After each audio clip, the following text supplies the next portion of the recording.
Tinda. Oh, may turquoise ka! Oh my gosh! Inamoy mo yung kilikili ko?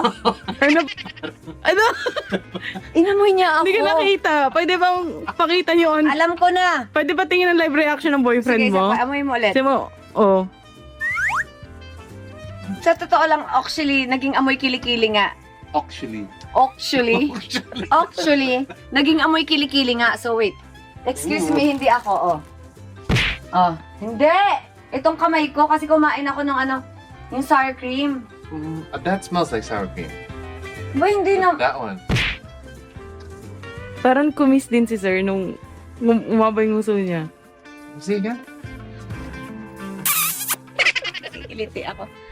Si Ate Belen, bato man na to.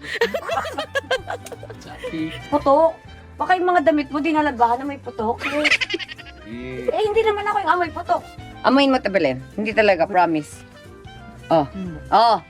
Pero amoy putok. Eh, kasi Be, kulob kasi yung mga feeling ko may gamit. mag-sponsor na sa'yo ng deodorant din.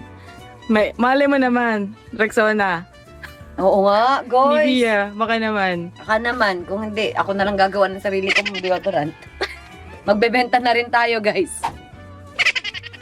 Ay, pinabangon nyo kasi. Guys, alam mo bakit? Kasi kulob. Tapos yung brief mo nandito. Ikaw siguro. Wala naman. Wag na yung may buhok. Ba yan? Okay na. Why? What's wrong with the buhok?